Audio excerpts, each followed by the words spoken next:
Bom dia a todos. Estamos aqui hoje para conhecer um pouco mais do kalaripaiattu, uma arte marcial tradicional indiana, com o professor Adam Phillips, do Kalari Lab, um centro de treinamento na Tailândia.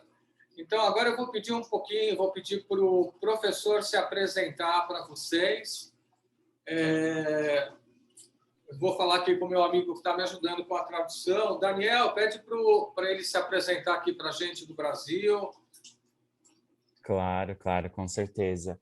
Now, Adam, you can present yourself, please. Yes, of course. My name is Adam Phillips. I'm from the UK. I live now in Thailand. I've been here for about 6 years.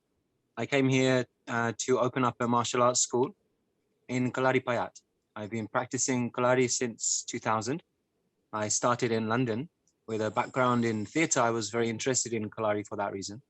And I went to India and learned under Gurukul Mahamishri for around 20 years. Since then. 20 years? Yes. Yeah, Oh I've been God. practicing for 20 years. That's a lot of time. That's amazing.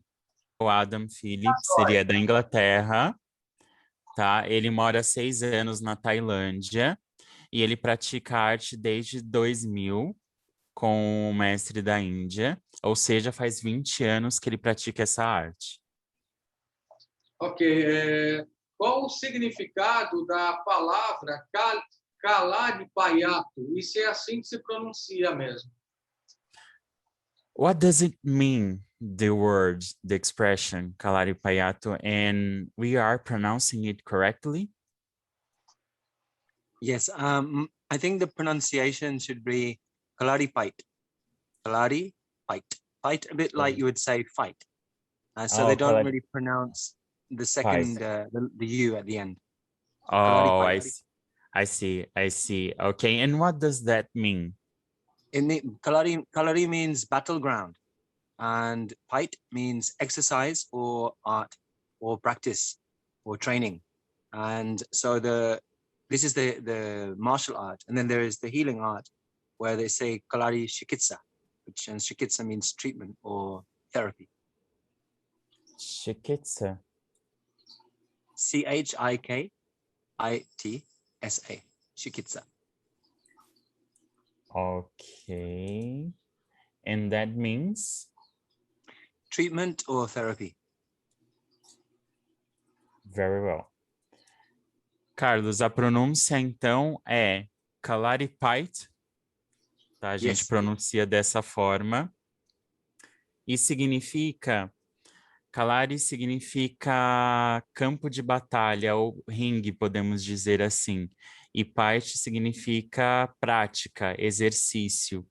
E aí ele estava falando também sobre kalari shikitsa, que seria também a mesma coisa, ringue, mas o shikitsa significa tratamento, terapia. Então tem esses dois nomes. Ah, legal, entendi. Adam, qual a origem do kalaripaiattu? Adam, what is the origins of the practice, the kalaripaiattu? Okay, so it's I think they're not 100% sure because it's certainly very old.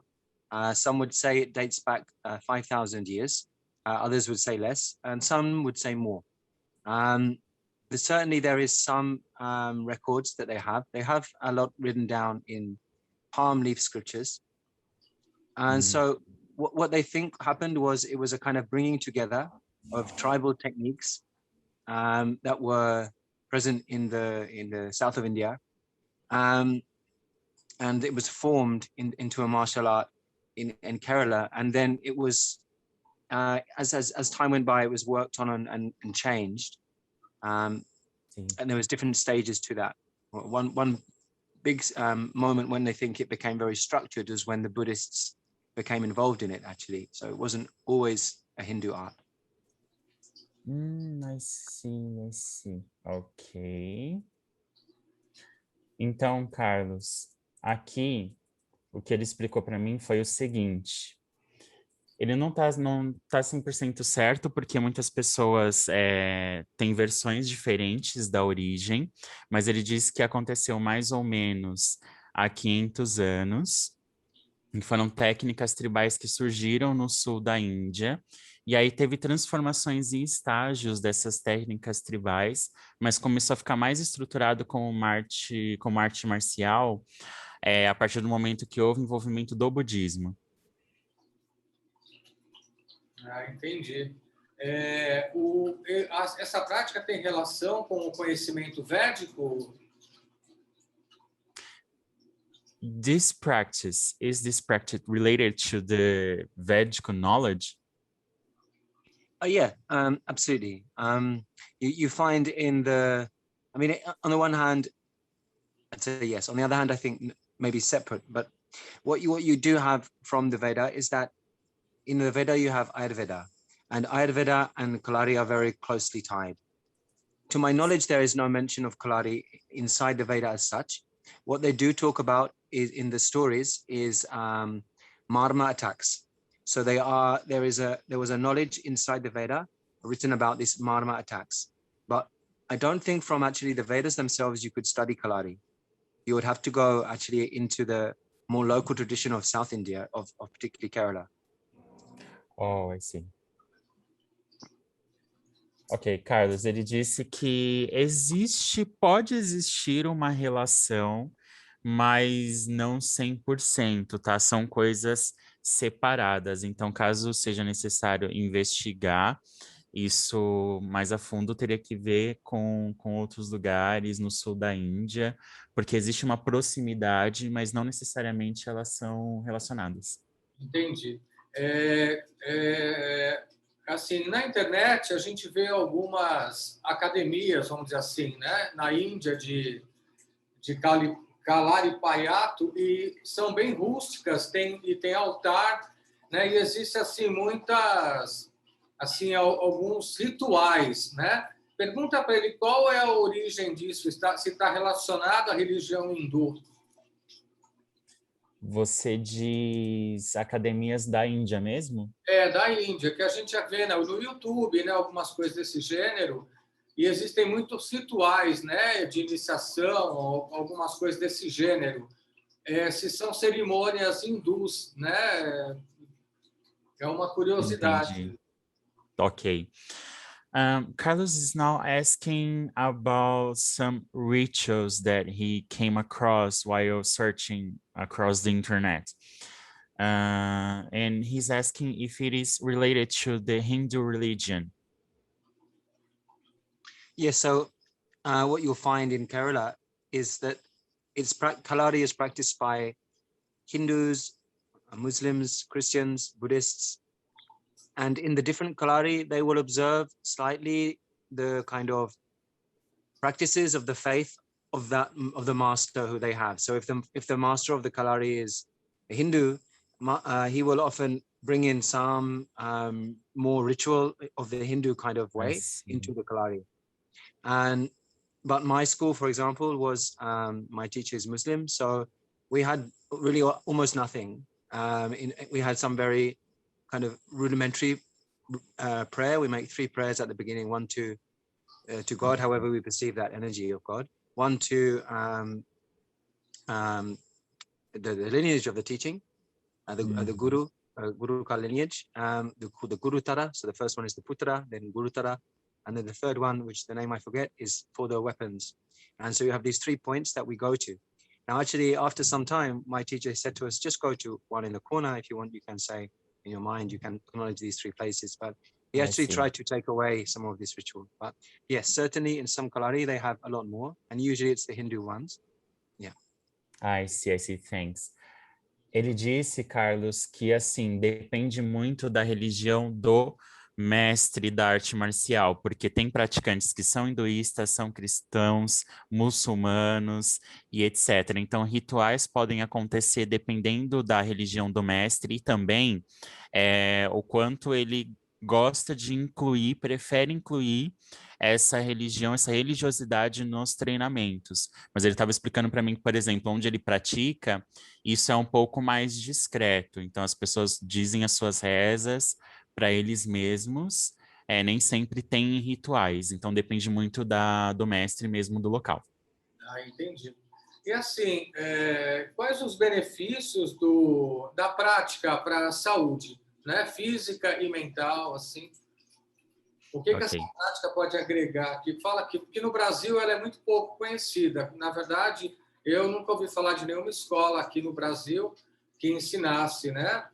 E aos poucos isso está sendo divulgado na internet e eu acredito que vai se tornar mais popular. Então, quais os benefícios dessa arte marcial, né, para a saúde física e mental dos praticantes? Mm-hmm. So the practice is not very well known here in Brazil.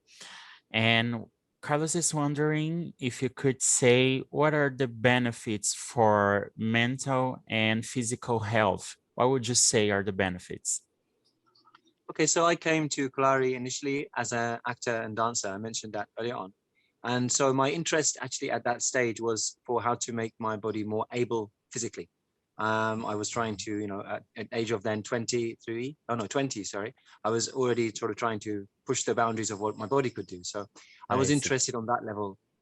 And so what I found straight away from Kalari, having seen a lot of very high level theater and dance, when I went to India, the grace, to choose this word is a shame because it's almost doesn't have value because maybe overused, but the grace in which they were moving was phenomenal. The control, but yet the effortlessness. And I wanted to have that in my body physically. So in order to get that, the physical training is instilling in you all of these attributes, such as strength and flexibility, core control, fluidity of movement. One of the key things that Kalari has in it is a lot of the movements, a lot of the linking movements between the postures, what they call kuvadu. These are specific neuromuscular patterns. In the sense, what I mean is that by moving the body through these patterns, you improve the ability of the body to know itself. You improve the proprioception. And this is because they use basically PNF sequences. In physio, we call them PNF, proprioceptive neuromuscular facilitation. So these sequences that you have are actually specifically designed to move the body and the joints in a certain way to push pressure through the joints whilst the joint is moving on a diagonal. That's basically the principle. And what that does is it improves the joint's awareness of itself. So much like a cat, when a cat's walking, it will lift its two legs over an obstacle. And the back two legs, he doesn't have to look back. He just lifts them. He knows where the obstacle is. The body knows where his legs is. And like, I can do this and I know where my nose is. Yeah. So that's my proprioception, but my proprioception becomes better if I do this training. So that's one example. And in many ways, the training is improving the physical abilities of the body in that way. So beyond the kind of rudimentary things such as flexibility and strength and balance. But then if we go on to the next level, it's even more interesting. And that's what I discovered after practicing Kalari for some time. Should I carry on or do you want to translate? Yeah, you can. I'm taking notes. You take it all down, yeah. So what's then more interesting is the next stage, because the movements are not only designed to improve the physical ability of the body, but they're aligning the subtle body in the same way that yoga does. So in the way that in yoga, they have this understanding that it's about balancing the vayus inside the body. Your chi or prana is one of these five, only one. And the body's health is dependent on the flow of the five together. And Kalari is about this. It's about balancing the flow of these five. So when you align the body through the postures and you move through one posture to another, it's essentially a kind of shape-shifting. You're moving your energy between that of a tiger or an elephant or a horse, and you're kind of bringing this kind of essence into your physicality. And what it does is it changes in the same way like your brain is a plastic structure. We now know the brain is changing. The way in which the body starts to change, the fascia in the body starts to move electricity through it in a different way. And the science is starting to actually explain this to us now. If we look at the science, there is some evidence about this, about the movement of of this electricity through the fascia. But what I believe from putting together what I've learned from my teacher and what I read from Western research is that that's how it's working. That's how it's bringing about a change in the body and therefore and in the mind eventually, making us more grounded, more confident, more focused. Focus is probably the most important thing that we get from it. They call it ekagrata, natural single-pointed focus. I see, that's great. Ok, Carlos, então ele explicou para mim o seguinte. Fala um pouquinho mais. Consegue ouvir? Tá bom nesse volume? Tá joia. Tá ótimo, então. Então, ele explicou para mim que ele, então, é um ator e um dançarino, e aí ele foi buscar essa arte para aumentar as habilidades do corpo dele, para que o corpo dele se movesse com mais graça, e com mais fluidez. Então, assim, ele observou as pessoas na Índia fazendo esses movimentos e ele percebeu logo de cara, assim, vendo, num primeiro momento, a graça com que essas pessoas faziam esses movimentos, e ele pensou, eu quero trazer isso para porque eu faço também.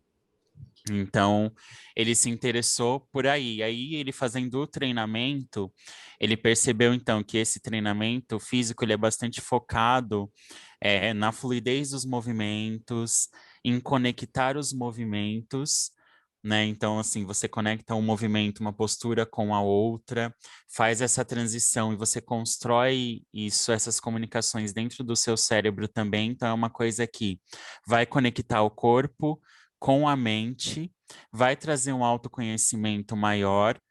Então, assim, você consegue ter ele me explicou mais ou menos algo como uma formatação diferente para mover as articulações e construir uma memória muscular para você se movimentar de acordo com essa arte, cada vez com mais fluidez e com mais graça. E aí ele até falou que tem essa questão do alinhamento muito parecido com yoga, né, de alinhar o corpo, chakras, etc., o prana e etc. E aí ele disse que, assim, o foco aumenta bastante. Então, o benefício principal de saúde mental é aumento de concentração, aumento de foco e aumento de confiança. Então, você fica mais confiante justamente porque você vai criando esses links entre o seu cérebro e o seu corpo. Uma coisa acompanha a outra. Entendi.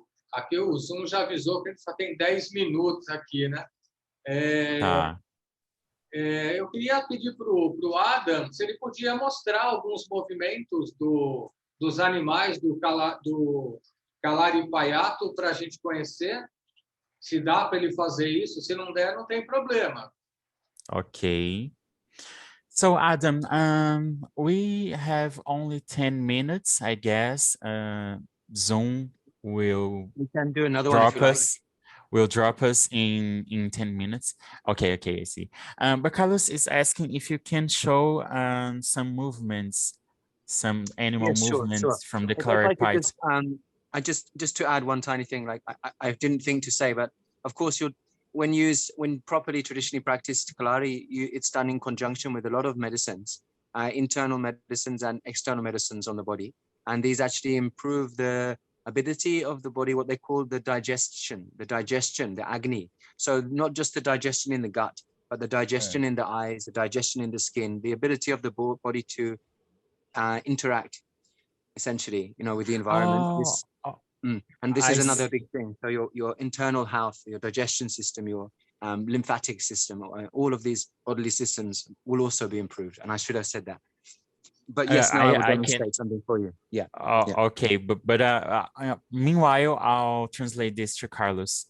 Carlos, ele disse também que uma coisa que ele esqueceu de acrescentar é que a prática, ela aumenta os benefícios na percepção do mundo e na digestão do mundo através do seu corpo. Então, não só nos sistemas que a gente tem, sistema digestivo, linfático, etc., mas a percepção do mundo através do seu olhar, do seu toque e dos sentidos também. Então, algo que ele acrescentou agora, tá? E aí ele disse que vai demonstrar alguns movimentos pra gente.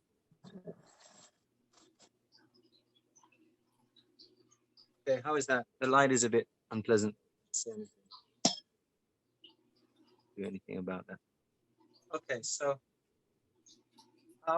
what would you prefer? Would you prefer some postures or like a little sequence of movement?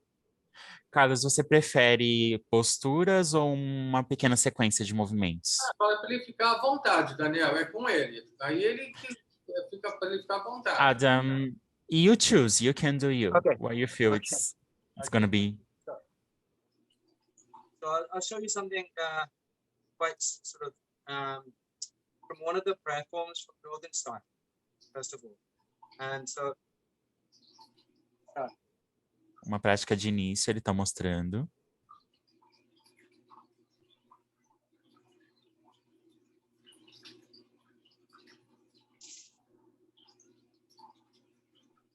É bem bonito mesmo, né?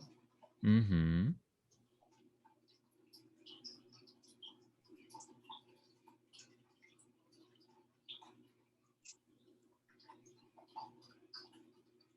Muito bonito.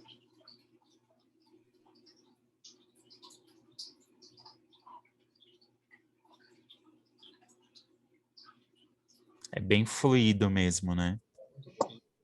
so this one we have, this is horse.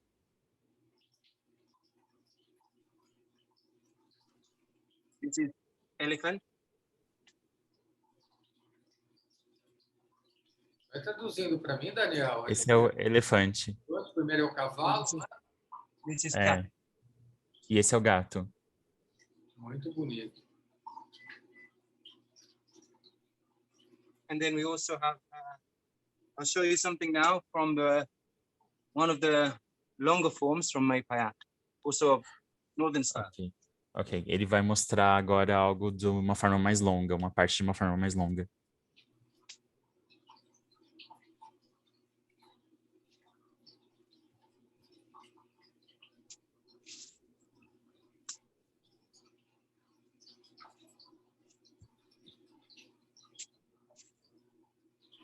Ele é ligeiro, hein? Muito bom. Uhum. And then I ran out of space. So I'll stop. Ok. So it's a E aí longer ele... form, this one, that's just the beginning. Very good, yeah. Aí- Very good. So this is the rooster kick. So this is a close contact kick. So you Isso é bring the leg para up on the contato side, próximo. like this. E aí Which means você you can levanta a bring perna it assim. very close. Que você pode acertar de muito próximo. Você pode acertar com uma pessoa muito próxima, não precisa estar distante para esse chute. And that's because you open the hip this way. You can then bring the circle in close. E ele disse que você pode completar um círculo com a perna de muito próximo fazendo esse movimento. And now I'll show you something from Southern style. So Northern style is like a martial hatha yoga.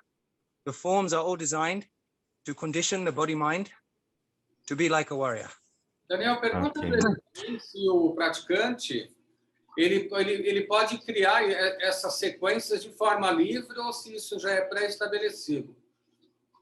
Carlos is asking if the practitioner can create their own sequences or it's pre-made.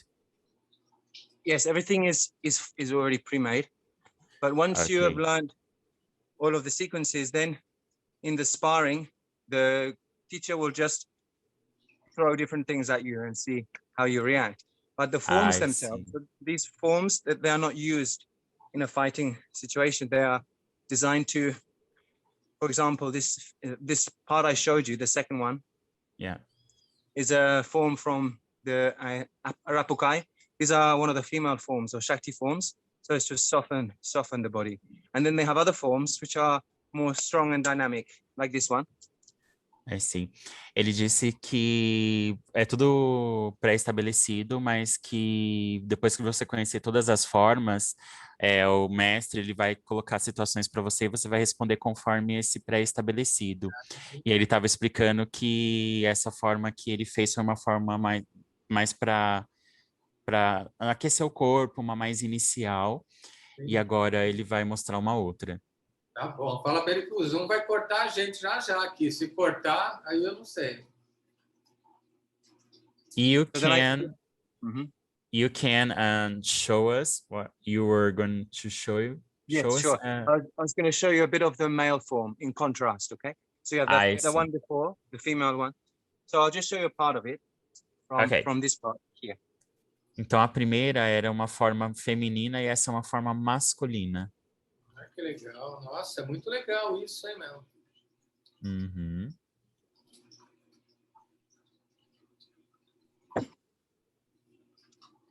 Ah, que legal.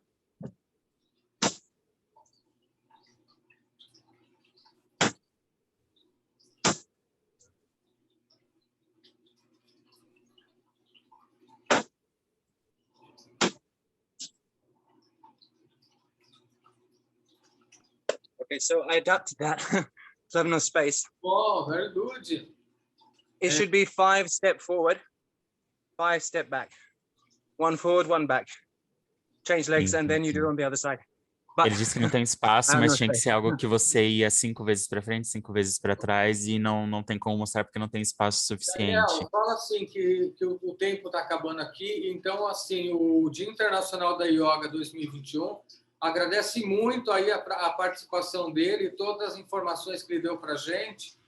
E a gente é muito grato a ele e ao trabalho que ele está fazendo com o Kalari, tá? Ok. First of all, Adam, that was absolutely beautiful. That was amazing. We both were amazed by what you did right now. And we'd like to thank you to participate in the International Yoga Day. And thank you so much. your participation was very important to us. Thank you very much. Oh, thank you so much. No, it was a real honor to be invited. Really nice to be seen and to help to share what I've been spending so many years lost in with people who don't know about Kalari. It's very not known, so any opportunity like this is really great. And thank you, Carlos, and thank you, Daniel, for translating. No, not at all. We thank you. Thank you very much for everything. Então, yeah, I'd be very happy to do be very happy if anyone wants it. We can arrange a live class, in the future. People who, if they see this and they want that, I'm very happy to do that. That's great. That's great. I'll tell Carlos. Thank you.